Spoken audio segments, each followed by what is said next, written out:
उपायुक्त ऋग्वेद ठाकुर ने कहा कि महाराष्ट्र और गुजरात से बहुत से लोग ट्रेनों के जरिए मंडी जिला लौटे हैं। इनमें महाराष्ट्र से 234 और गुजरात से 82 लोग जिला में आए हैं। कोरोना संक्रमण की जांच के लिए उन सभी के सैंपल लिए गए थे। इनमें 5 लोगों की कोरोना पॉजिटिव पाए जाने के अलावा अन्य सभी के सैंपल की रिपोर्ट नेगेटिव आई है। उपायुक्त ने कहा कि बाहर से आने वाले जितने भी लोगों के सैंपल 5 दिन से पहले लिए गए हैं, उनके सैंपल 6-7 दिन के बाद दोबारा लिए जाएंगे। अगर उनके सैंपल नेगेटिव आते हैं तो उन्हें संस्थागत क्वारंटाइन से होम क्वारंटाइन में भेज दिया जाएगा। आज सुबह तक जिला मंडी में पिछले 1 महीने में 11,200 लोग बाहर के राज्य से वापस मंडी आए हैं। इनमें से लगभग 7,400 लोगों का क्वारंटाइन पीरियड पूरा हो चुका है, 14 दिन का पीरियड पूरा हो चुका है और लगभग 3,700 लोग ऐसे हैं जो कि आज के दिन में क्वारंटाइन में हैं। ये दोनों प्रकार के क्वारंटाइन में है, होम क्वारंटाइन में भी और इंस्टीट्यूशनल क्वारंटाइन में। इन 3,700 लोगों में से 900 लोग इंस्टीट्यूशनल क्वारंटाइन में हैं और बाकी लोग होम क्वारंटाइन में। जितने भी लोग ये क्वारंटाइन में हमने रखे हैं, जो भी स्कूल्स में थे, उन सभी स्कूल्स को हमने चरणबद्ध तरीके से खाली करने का एक योजना बनाई थी।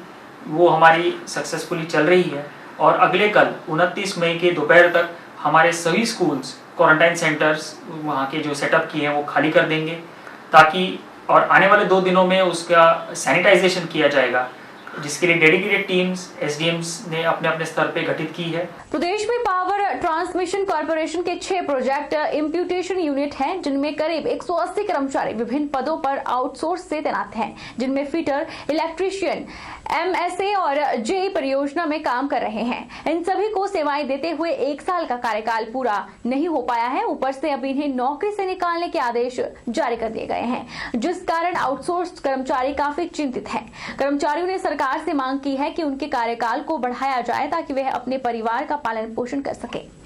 इसमें बतौर 180 लोग डिफरेंट पोस्ट पे कार्यरत हैं और जिनको अपनी अपनी नौकरी से निकाला जा रहा है, जिनको कंपनी द्वारा 31/5/2020 को सेवाएं उनकी ख़त्म कर दी जा रही हैं।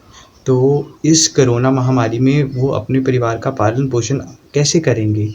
हमारी जयराम सरकार से, जयराम ठाकुर से, बीजेपी सरकार से ये अनुरोध है कि उनकी सेवाएं आगे कंटिन्यू की जाएं, उनकी सेवाएं आगे बढ़ाई जाएं, ताकि वो इस कोरोना महामारी में अपने परिवार का ढंग से पालन पोषण कर सकें। मैं एचपीटीसीएल पीयू गुम्मा में गत 1 वर्ष से आउटसोर्स इलेक्ट्रीशियन के पद पर कार्यरत हूं।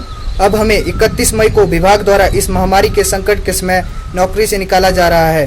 हमारा माननीय मुख्यमंत्री जी से निवेदन है कि हमें इस संकट के दौर में नौकरी से ना निकाला जाए। हमारी आर्थिकी का इसके अलावा और कोई साधन नहीं है। हमारा जीवन यापन व परिवार का गुजर बसर इसी खर्चे से चलता है। हिमाचल प्रदेश में कोरोना वायरस के बढ़ते मामलों और हमीरपुर जिला में बरती गई लापरवाही के बाद जिला मंडी के बाजारों में सन्नाटा छाया हुआ है।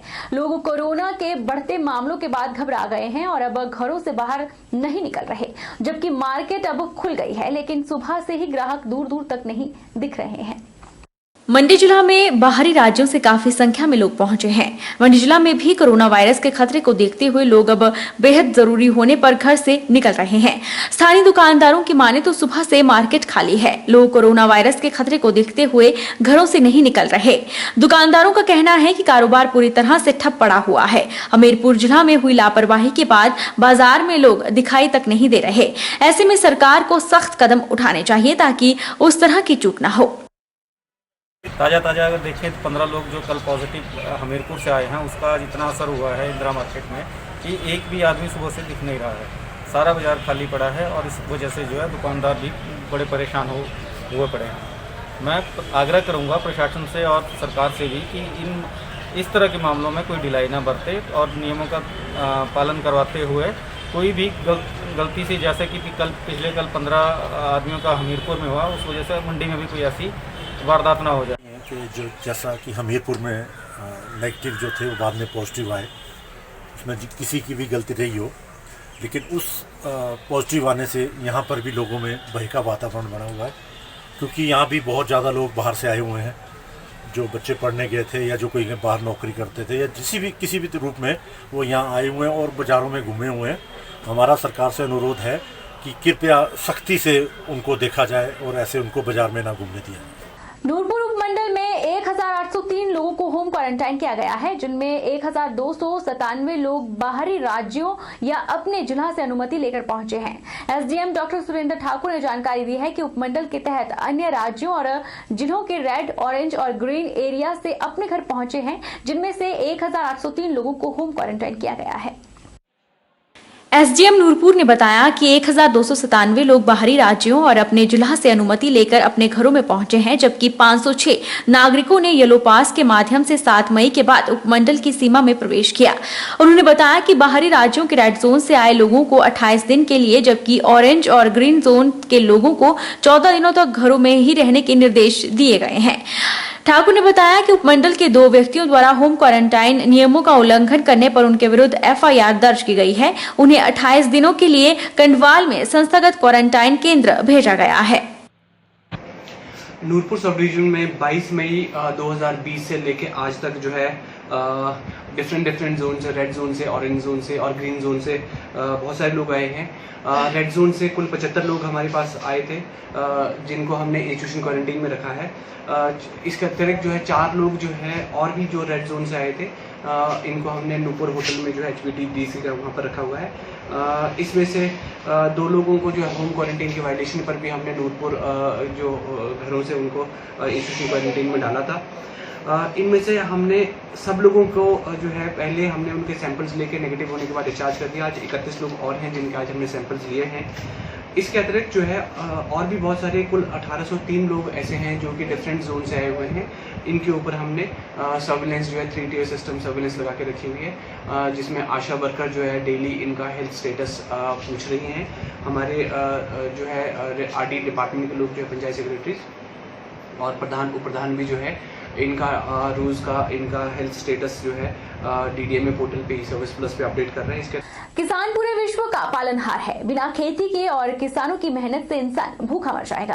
कोरोना के संक्रमण से लोगों को बचाने के लिए घोषित लॉकडाउन के कारण किसानों पर आर्थिक संकट मंडराने लगा था, लेकिन किसानों को लॉकडाउन के समय खेती करने में कोई परेशानी न हो, इसके लिए प्रदेश सरकार और कृषि विभाग ने एकजुट होकर हर संभव प्रयास किए और किसानों को होने वाले नुकसान से बचाया, जो कि काबिले तारीफ है।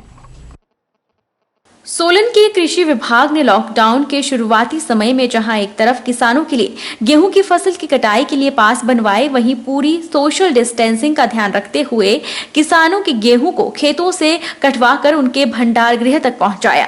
इस वर्ष सरकार द्वारा करीब 15,000 क्विंटल गेहूं को खरीदकर गोदामों तक पहुंचाया गया है। सरकार द्वारा किसानों को राहत देते हुए इस वर्ष गेहूं के समर्थन मूल्यों में 90 रुपए की बढ़ोतरी करके पिछले वर्ष के मुकाबले इस वर्ष 2,625 रुपए समर्थन मूल्य किसानों को दिया गया। वहीं विभाग द्वारा इस वर्ष किसानों से 15,230 क्विंटल अनाज खरीदने का लक्ष्य रखा गया था, जिसमें से अभी तक करीब 4,000 क्विंटल अनाज सरकार द्वारा खरीदा जा चुका है। जिला कृषि अधिकारी सीमा संकल ने बताया कि कृषि विभाग द्वारा लॉकडाउन के समय हर संभव सहायता दी गई है। उन्होंने कहा कि कृषि विभाग ने जिला पुलिस प्रशासन मिलकर किसानों के खेतों में खड़ी फसल को कटवाया और भंडारण गृह तक पहुंचाया। उन्होंने कहा कि किसानों को उनकी फसल का उचित मूल्य मिले, इसके लिए प्रयास किए गए।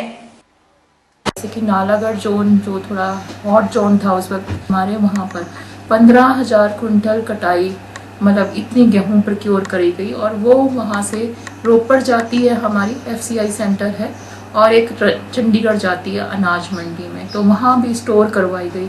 और जैसे समर्थन मूल्य पिछले साल था उसमें 90 रुपए की बढ़ोतरी हुई, तो अब की 2625 रुपए समर्थन मूल्य किसानों को दिया गया गेहूं के ऊपर में।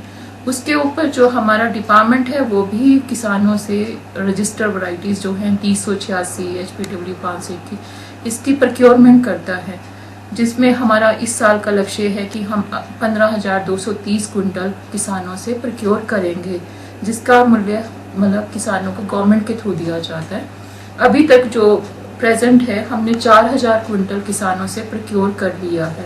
कांग्रेस पार्टी के प्रदेश प्रवक्ता रमेश चौहान ने प्रदेश सरकार से आग्रह किया है कि प्रदेश सरकार किसानों के लिए कोरोना काल में सार्थक कदम उठाए ताकि उन्हें उनकी फसलों के बेहतर दाम मिल सके।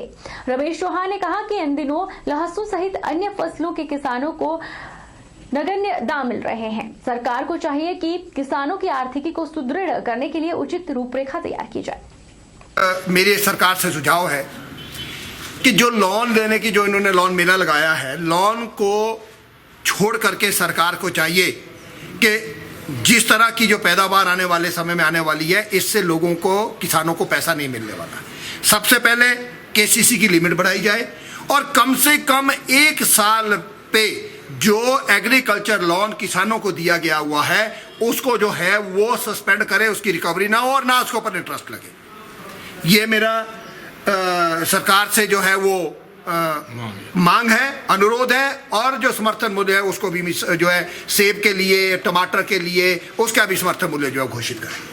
कोरोना संकट के बीच नगर परिषद मनाली ने विकासात्मक कार्यों को गति दे दी है। नगर परिषद मनाली के सभी प्रतिनिधियों ने आज लंबे अरसे बाद शहर का दौरा किया। नगर परिषद प्रतिनिधियों ने शहर में स्वच्छता व्यवस्था का जायजा लिया और जहां भी साफ सफाई की कमी दिखी वहां पर कर्मियों को सफाई के निर्देश दिए। नगर परिषद मनाली की तरफ से सभी वार्डों में साफ सफाई का विशेष ध्यान दिया जा रहा है और साथ में माल रोड की भी पूरी सफाई व्यवस्था कर दी गई है। और माल रोड में फूल लगाकर हमने नगर परिषद ने बहुत बड़ा बेड़ा उठाया है। और सभी पार्षदों से मैं ये अनुरोध करती हूँ कि जब भी माल रोड में आए तो ये फूलों की देखभाल के लिए हमेशा आगे रहें। मुख्य रूप से जो आज का मुद्दा था वो था जो माल रोड के सौंदर्यकरण का। पीछे कुछ दिन पहले एक मीटिंग हुई थी, मंत्री जी भी उसमें थे और गोविंद सिंह ठाकुर जी, तो उन्होंने भी इस पे कहा था कि माल रोड को कुछ सुंदर बनाने के लिए कुछ किया जाए। तो नगर परिषद मनाली ने उनका बात का अनुसरण भी किया और नगर परिषद में एक मीटिंग, सभी पार्षदों ने, ये सब लोग थे और एक मीटिंग करी कि आजकल लॉकडाउन के समय में ज्यादा चहल पहल यहाँ पे है नहीं, तो ये जो पेड़ पौधे हैं, जो इसमें फुलवाड़ी बनी हुई है, ये आजकल इसको ठीक किया जाए। रुकेंगे छोटे से ब्रेक के लिए, ब्रेक के उस पार फौरन लौटेंगे।